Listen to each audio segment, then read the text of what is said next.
Assalamualaikum warahmatullahi wabarakatuh. Perkenalkan, nama saya Yuli Nurul Hidayati dari Fakultas Ekonomi, jurusan Ekonomi Pembangunan Universitas Sriwijaya, angkatan 2019. Di sini saya akan menjelaskan materi mengenai teori produksi guna memenuhi pengantar ekonomi mikro. Sebelumnya, ada yang tahu apa itu fungsi produksi? Fungsi produksi adalah hubungan antara suatu input yang akan menghasilkan suatu output. Dibagi menjadi dua, yaitu ada input tetap dan input variabel.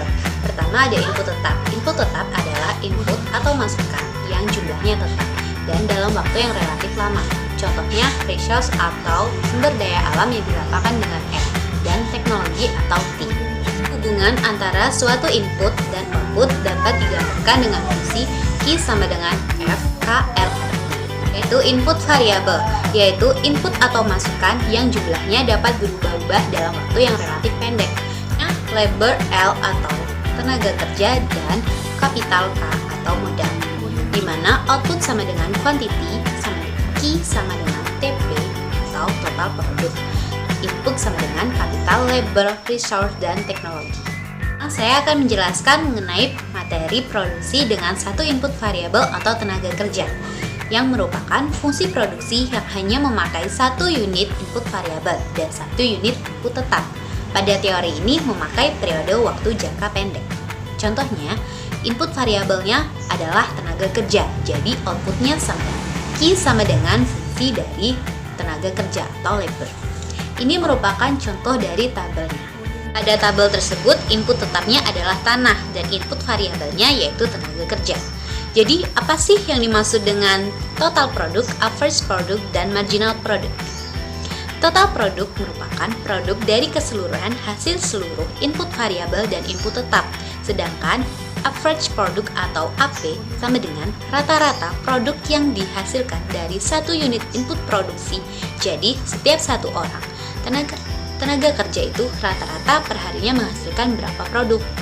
Dan yang terakhir adalah MP, merupakan produk yang hasilkan dari bertambahnya suatu input produksi. Jadi setiap bertambahnya tenaga kerja itu menghasilkan berapa produk. Nah, pada produk yang telah dihasilkan oleh tenaga kerja yang baru itu dikurangi dengan produk yang dihasilkan sebelum terjadinya penambahan tenaga kerja. Nah, untuk AP dan MP ada rumusnya nih teman-teman. Jadi ini adalah rumusnya.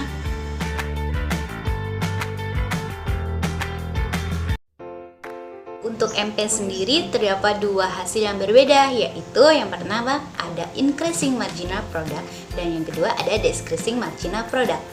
Increasing marginal product adalah kenaikan jumlah produk marginal karena penambahan dari satu unit input variabel dan penambahan total produksi. Bisa dilihat pada tabel 1 dan sampai 4, di mana nilai marginal produknya selalu bertambah atau naik. Dan yang kedua ada decreasing marginal product, adalah penurunan jumlah produk marginal karena satu unit input variabel yang selalu bertambah, sedangkan total produksinya telah mencapai batas maksimal, jadi nilai total produksinya tidak bisa bertambah. Bisa dilihat pada tabel 5-6, di mana nilai marginal produknya semakin menurun. Untuk penurunan jumlah nilainya sebenarnya ada landasan ilmu ekonominya teman-teman, yaitu the law of diminishing marginal return. Sebenarnya sama aja sih pengertiannya sama decreasing marginal product. Hanya saja ini bunyi hukumnya aja teman-teman. Ada gambar kurva produksi total, produksi rata-rata, dan produksi marginal yang awalnya mengalami kenaikan atau increasing, semakin lama semakin menurun atau decreasing. Sebenarnya di dalam kurva tersebut juga sudah terdapat tahap-tahap produksi itu sendiri. Sekarang lebih jelasnya saya akan menjelaskan lagi mengenai tahap-tahap produksi. Dari gambar tersebut bisa diperhatikan ada yang namanya tahap-tahap produksi.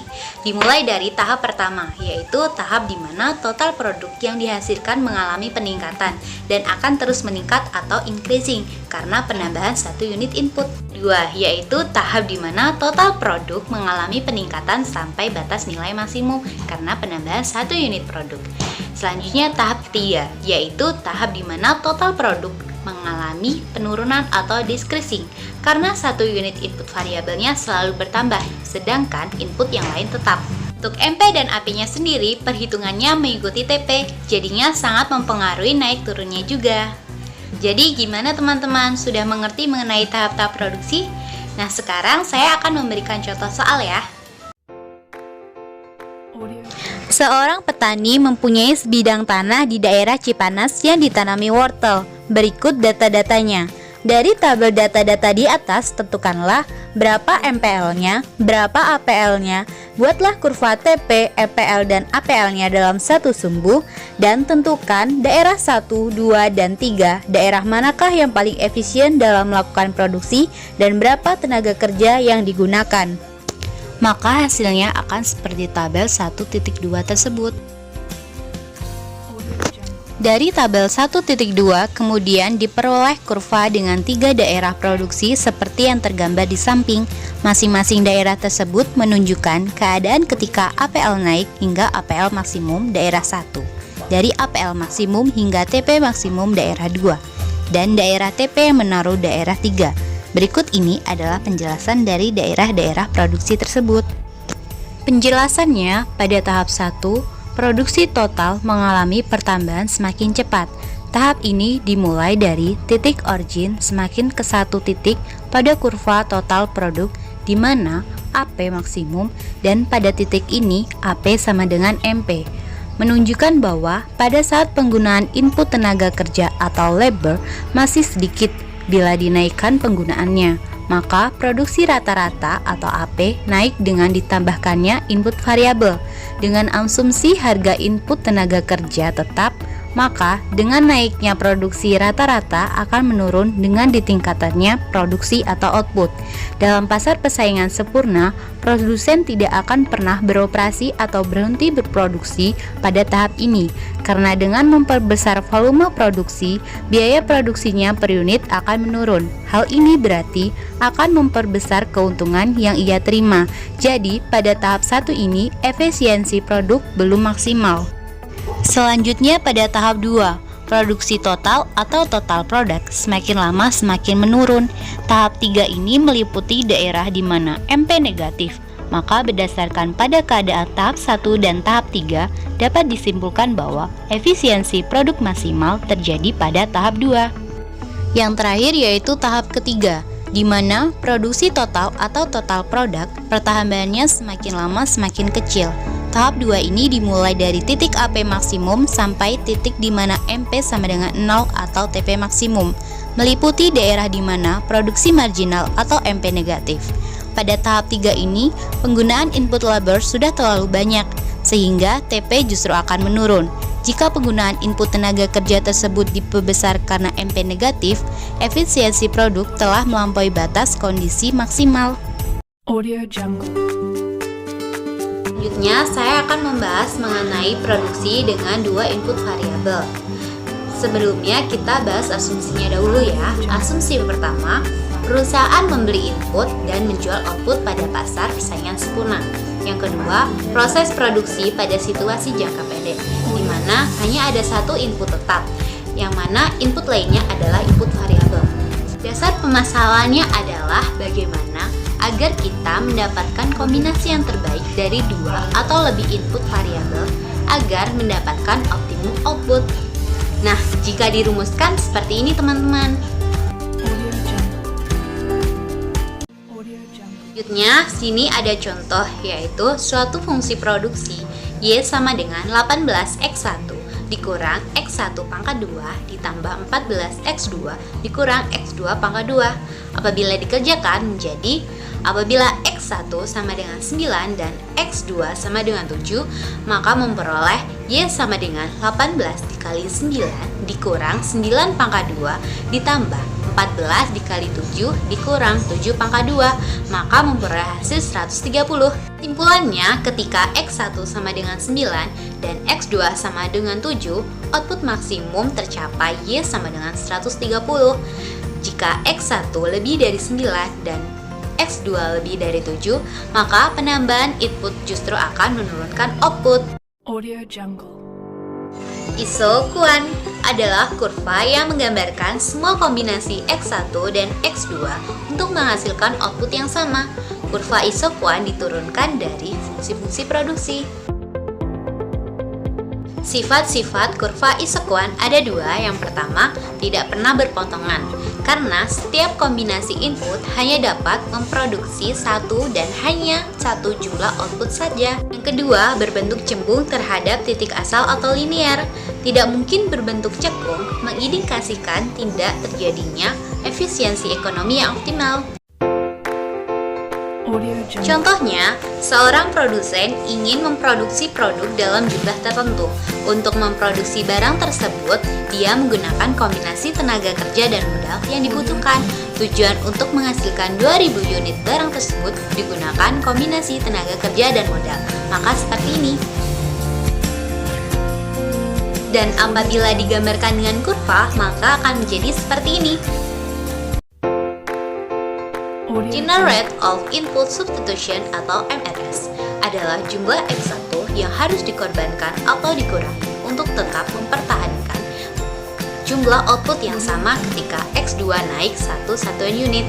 MRS direpresentasikan oleh kemiringan isoquant. MS bernilai negatif karena kemiringan kurva isoquant menurun, maka akan menunjukkan ketika X2 meningkat, maka output yang dihasilkan menurun. Jumlah X1 yang menurun menggambarkan setiap unit X2 yang semakin menurun. Cost. Garis isocost adalah titik-titik yang menghubungkan kombinasi dua input yang menghabiskan biaya yang sama. Setiap titik pada garis isocost mewakili kombinasi-kombinasi input yang bisa dibeli dengan menggunakan jumlah biaya yang sama. Rumusnya, TVC sama dengan PX1 dikali X1 ditambah PX2 dikali X2. Bentuk kemiringan TVC ditentukan oleh harga input. TVC dapat dideskripsikan dengan menggunakan garis isocost. Kemiringan TVC yang sejajar dengan atas X2 atau X1 konstan adalah sama dengan PX2. Demikian sebaliknya. Contoh, seorang produsen ingin melakukan produksi 2000 unit dengan biaya total $600. Jika biaya tenaga kerja $20 per orang dan biaya modal $25 per unit, maka bisa dibuat kombinasi penggunaan tenaga kerja dan modal sebagai berikut. Nah, tabel ini menunjukkan keempat kombinasi antara tenaga kerja dan modal yang jika dihitung memiliki total cost yang sama, yaitu $600. Jika kombinasi tersebut dibentuk dalam kurva, maka seperti ini. Hal penting mengenai garis isocost. 1. Jaraknya terhadap titik asal. Ketika harga tetap, kemungkinan setiap TVC memiliki garis isocost yang berbeda-beda. Ketika TVC naik, maka TVC dibagi PX1 naik garis isocost bergeser semakin menjauh dari titik asal. Yang kedua, kemiringannya. Perubahan harga input mempengaruhi perubahan kemiringan garis isocost. Penurunan harga input menunjukkan semakin banyak input yang bisa dibeli dengan TVC yang sama. Isoquant explanation path dan profit maximization. 1. Isoquant adalah kurva yang menembus MRS pada peta isoquant. 2. Explanation path atau garis perluasan usaha adalah isoquant khusus yang kombinasi-kombinasi input terkecil pada setiap tingkat produksi. 3. Explanation path menghubungkan titik-titik pada peta isoquant. 4. Pada explanation path, MRS sama dengan rasio harga input. 5. Perubahan pada harga input akan menggeser garis perluasan usaha pada isoquant yang baru. Dampak ekonomi dari garis perluasan usaha dan isoquant. Jika explanation path berupa garis lurus di titik-titik asal, maka input-input akan digunakan dengan proposisi yang sama pada semua tingkat output. Jika explanation path berbentuk kurva, maka pros input-input yang dapat digunakan untuk mencapai kombinasi input dengan biaya terkecil akan bervariasi di antara tingkat produksi. Hubungan antara explanation path dengan maksimisasi profit. Kombinasi input dengan biaya terkecil yang paling menguntungkan akan tercapai bila value of marginal product atau VMP sama dengan harga input. Terakhir, saya akan menjelaskan mengenai skala hasil atau usaha atau return to scale. Skala hasil merupakan tingkat di mana output bertambah ketika input bertambah secara proporsional. Nah, saya akan menjelaskan mengenai 3 kasus skala usaha. Yang pertama adalah skala hasil yang meningkat. Situasi di mana output meningkat lebih dari 2 kali lipat ketika seluruh input bertambah 2 kali lipat. Yang kedua, skala hasil yang konstan. Situasi di mana output meningkat 2 kali lipat ketika seluruh input bertambah 2 kali lipat.